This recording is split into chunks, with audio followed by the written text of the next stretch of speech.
Guys, natapos ko na yung DIY. Papayad sila ng skip coat. Block 22. Hello! Nakuha na natin meron na tayo ngayong couch or sofa! Sa wakas, nabili na natin. Nakabili na tayo dahil nag-sale. It's so expensive! No, this is a cheap one. Cheap. Really? Yeah, the cheap one. Hindi na natin pinadeliver, tayo na lang kumuha para makatipid ng delivery charge. Na, mami, na? Magkano ba delivery charge? 700, no? 700 kapag malapit. Pag malayo, baka 1,000. Sa wakas, meron na tayo nito. Yun.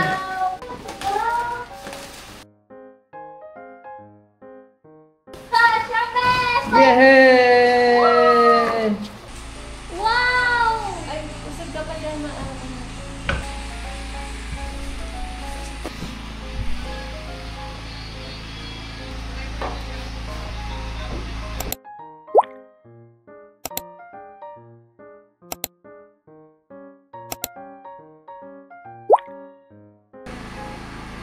Ito na kami sa aming bagong sofa. 3-seater pero kasya-kasya kami apat. Do you like this sofa? What do you like most The about it? ruffle, because it's very pretty. Because I saw on YouTube the ruffles, and it's like this couch but L-shaped and black, and I love the ruffles from the couch, so I liked it.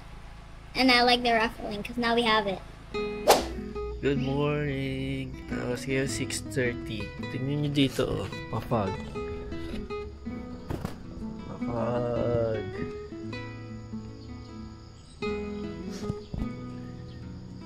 Magja-jogging daw ako eh, kaya lang. Baka hindi rin ang pagpawisan eh. Lamig eh.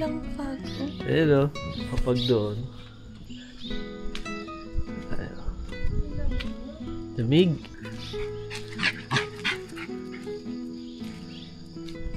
Ayan o. Today is a foggy day. Ayan o. Fog, diba?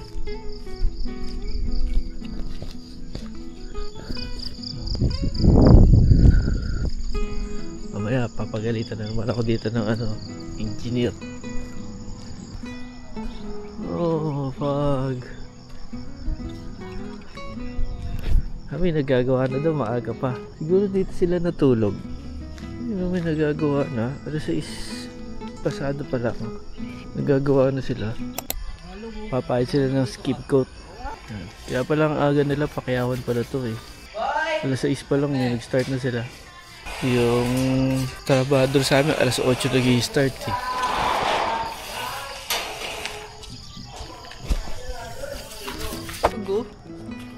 Pag dito oh. Mas maganda sana kung dito mismo, no? Ayan ah. Siguro team. Malapit na. Wait lang you. Dito kami. Nakikikapit bahay kami. Ang bagong model house.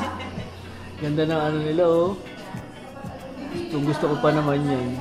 Ay, i-Airbnb pala nila to. Ang ganda nito.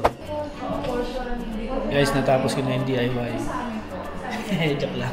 Sapit bahay to. Ganda. Yan. Bali sa ngayon, yung may mga issues dito sa unit namin. Ito water lavatory. Ano to? Water closet. Kapag flush mo,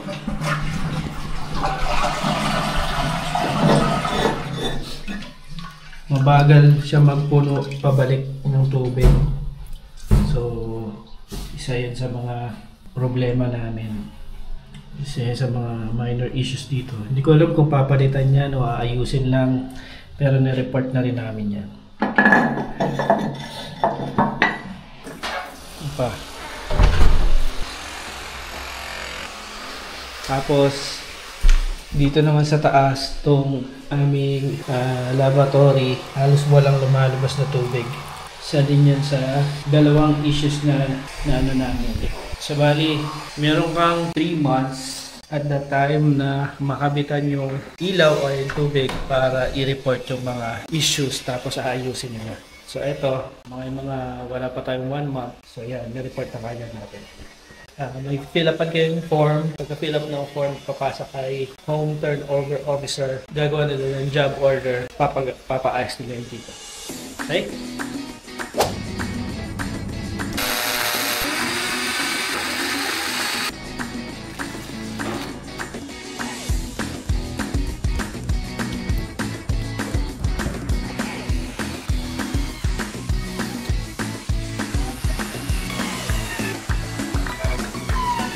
Room ni country.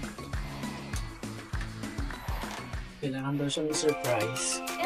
Okay.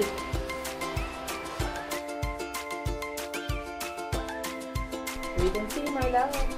Ready?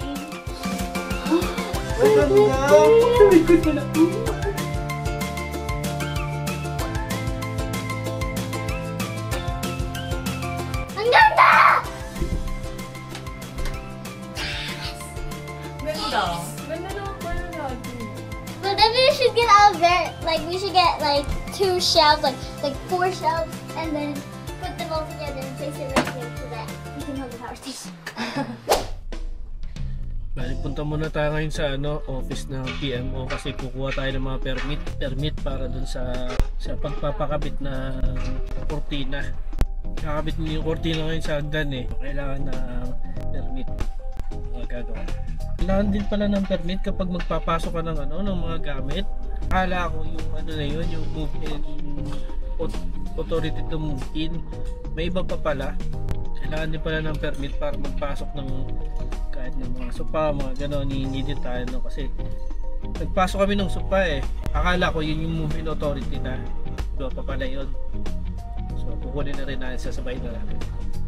Balik muna tayo ng gate pass. Kapag nagpapasok pala ng mga gamit dito, hindi naman pala kailangan ng permit, ang kailangan lang gate pass.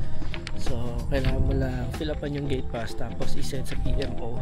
Si PMO ipapasa niya kay security para pagpasok nyo i-allow kayo magpasok, hindi pala permit ang kailangan.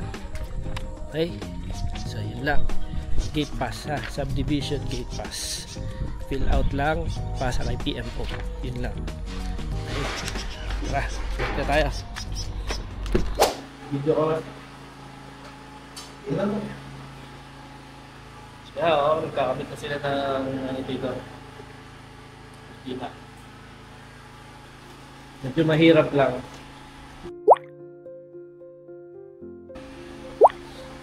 Nakabit ng shoes Ganda.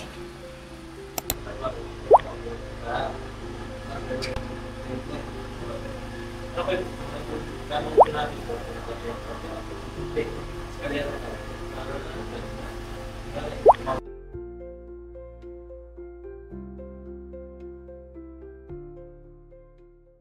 Yung crack. Dito na po. May kulay ng crack banda. Nasa ang palad. Crack. Ay, papagawa na natin. Pero ayos lang yan. Ayos lang yan. Yung mga ganyan talaga. Hindi pwedeng sobrang saya.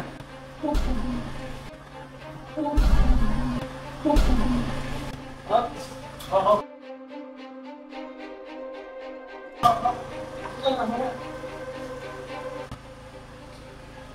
Gusto naman. Tama na daw yung isa.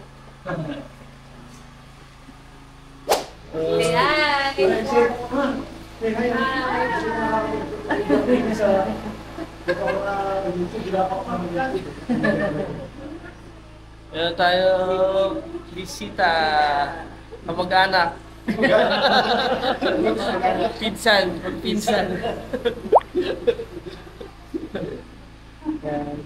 Yes, Sehan, Gabi. Hello. Kami binisita nyo, galing pa kayong Pandakan. Sabi, magbayad ka na. Dahil ikaw nagpagawa nito. Mami, magbayad ka na dahil ikaw nagpagawa nito. Ganda nga eh. Hindi, pangit. Joke. Oo, dyan sila. Taga dito Pag lang ano? po ako sa baba, record. Sa record. Avocado po. Dito po sa barangay po namin. Sa area po dito. Pumunta ka na ng video. Ay, ganda oh. Ganda.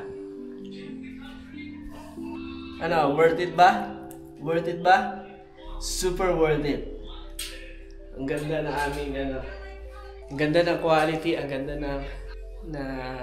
ng pagkaka-design. Parang mayaman, no? Pang mayamanin. Oh. Ganda. Taas niyan, 13 feet. Alright! Thank you! Thank you, Sir John John! Simula dun, sagad, hanggang baba. Alam niyo ba guys, nagkaroon ng problema tong ano namin. Dahil nung sila, ito kasi pag kinakabit, di ba, pagkakabit niyan, kailangan paplansyahin pa yan. Ang gamit nilang plansya, yung steam iron. Yan, paplansya, kasi gusot-gusot yan eh. So, paplansyahin yan, simula dun sa pinakataas, hanggang dyan, sa baba, paplansyahin yan lahat, kasi may mga lukot-lukot dyan. So, pagdating dito sa may bandang dito, sa kakaplansya, yung aming window, sa kasamang palad, bigla siyang nag-crack. Ito. Ayan o. Wala nabasag. Siyempre, sila dyan, nagagawa, nahingi naman sila ng dispensa sa atin. Pero para sa atin, maliit na bagay lang naman yun. Kung yan ano yung i-charge pa natin sa kanila, baka yung buong araw nila sa pagtatrabaho nasayang lang dahil sa basag na yan. Kaya hiniyaan na lang natin. Sa susunod, pwede ko naman pagawa yan. Sila, medyo malaki yung hirap nila para tulungan tayo magkaroon yan ikabit. So, pasalamat na lang din tayo sa kanila.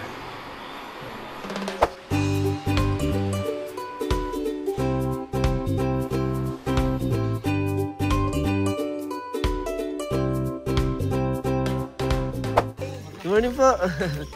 Ayo ating ating mga pag-vlog ha. Ay.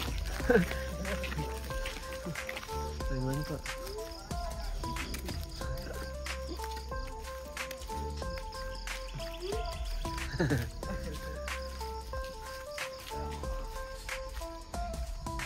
Malumpag oh.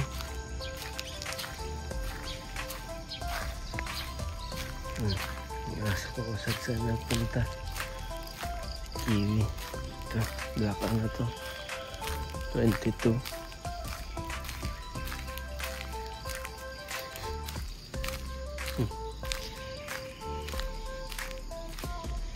Ayan.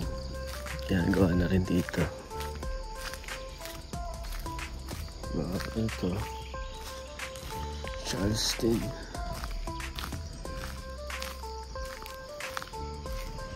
Ito matalahit.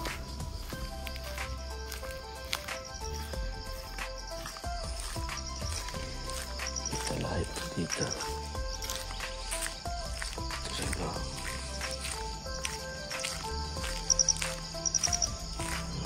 Kapal ng fog dito ngayon umaga. Ano nag-alas 7? Alas 7 na. Alas 7 na umaga. Ito, tapos na oh. Oh. Gawa na, turn over na lang to.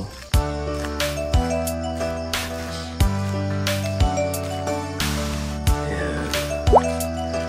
Yung mga gawa na rin pala dito eh.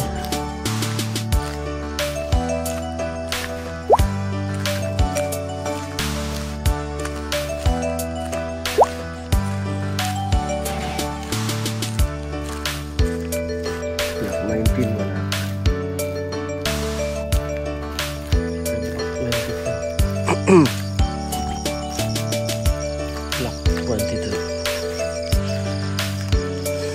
22 sa kanan, 23 sa kaliwa. Wala pa. Wala pa. Spraying pa lang itong mga to. Wala pang bubong.